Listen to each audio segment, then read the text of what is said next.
Good day everyone, so let's talk about constellations on 5-star characters and how we sort of have to evaluate them.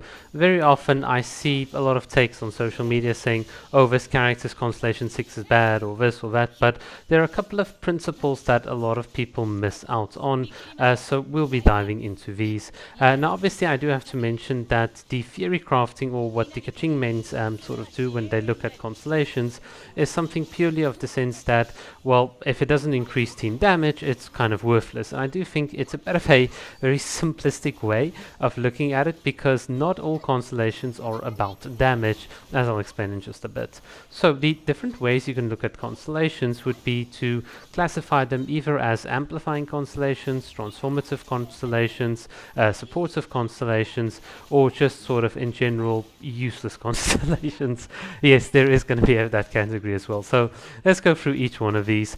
So from an amplifying constellation is probably the easiest one to understand. So as you guys can see on the field, we have a C6 R5 Yelan, and all her constellations effectively amplify the damage of her base kit. And this is just what's so incredibly powerful about the character. So basically Constellation 1 gives you 2 charges on Lingering Lifeline, so obviously you can do more damage. You get a bit of supportive capability in terms of battering and so on.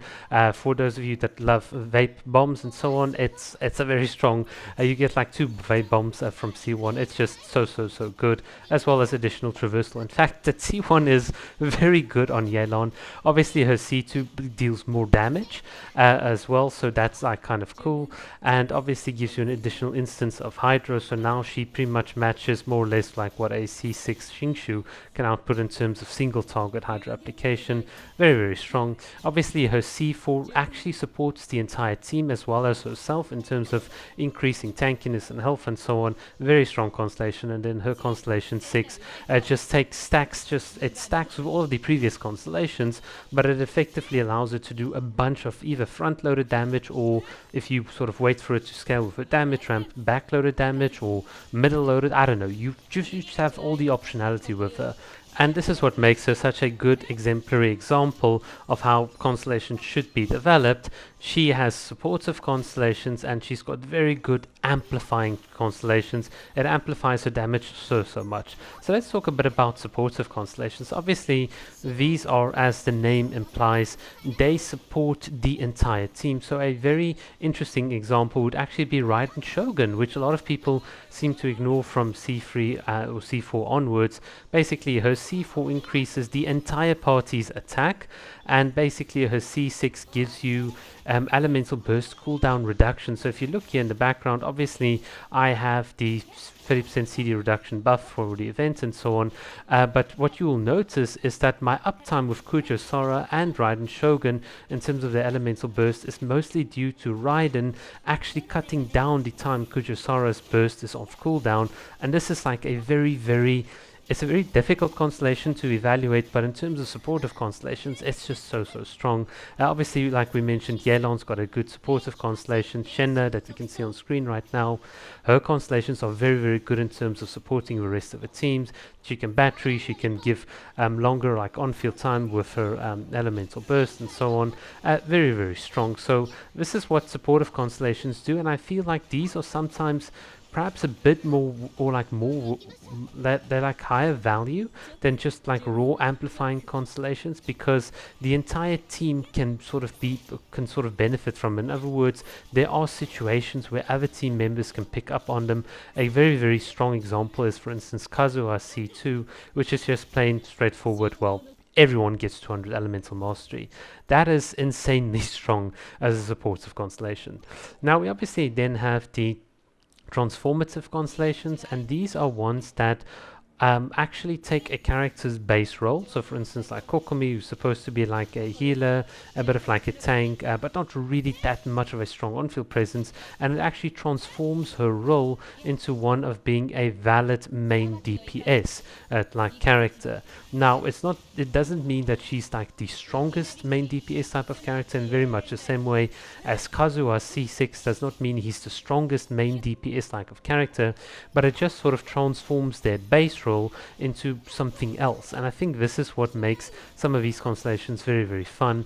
I think another good example would be something like Zhongli's Constellation 6, which does give the party a bit of additional healing whenever the enemies like hit your shield and so on, which is also another way of like transforming his role as not just someone that does shielding, but it also does a bit of like heals to the team, so it gives them an additional support utility. And this is what I mean by transformative constellations. These ones are always tricky to evaluate because very often you don't want to play a character outside of a certain like role or niche, or sometimes it's just not really worth doing it. I do think though sometimes these constellations can be quite fun, like for instance Shenhe C6 allows you to use non-cryo characters in conjunction with Chongyun and actually exploit the infinite normal attacks with icy calls and stuff. Obviously you've got a 15-second limit, a time limit and so on, but there's no like hit limit, and this of course transforms the role and opens up the amount of teams that you can actually play with Shenhe, even though there might be a bit of meme teams, but certainly when it comes to the fun aspect, that fun aspect is there. The last category is, of course, those constellations that are completely useless. So, for instance, most of Tartaglia, Shao, Albedo, I'd even say Hu Tao's constellations, except, of course, the C6 ones, are all kind of just duds. They don't really support, they don't really work that well with the base kits of the character. They don't synergize with other teams. They're not really that transformative in nature. And so these are just constellations that you should avoid. Certainly much more reflective of the old way. The new sort of characters and so on all seem to peak out at about Constellation 2, probably presumably because Hoyo's sort of realized, well, you know, what happens if we can just like push, you know, the envelope a bit. But I do find like to be a bit scummy that they don't actually revisit all the characters and buff them, but it is what it is. The final hidden category for constellations, of course, are those that actually give special effects. So, for instance, Ayaka's got a beautiful like effect on her bracelet telling you her C6 is active. Yaemiko's with her turrets at C2 gives you like a very beautiful visual. Yelan with obviously the Master State like being shown. She looks like Super Saiyan Yelan in a certain sense. It's just cool. So obviously you get like these little soft things of constellations, but honestly, I wouldn't pull for constellations based on that. They're just like nice to have things and so on. But yeah, I mean, generally when you look at constellations, my advice would always be how well do they stack with a current character's kit, and do they have any supportive or amplifying properties. And if you have good characters like Yelan, then generally those are constellations that even as an F2P you could perhaps sort of save up or build like a Primogem reserve to eventually get. I certainly do think that Yelan C2 is pretty much a very, very cool one to get, a very, very strong character. And then just finally my thoughts on Nilo's constellations.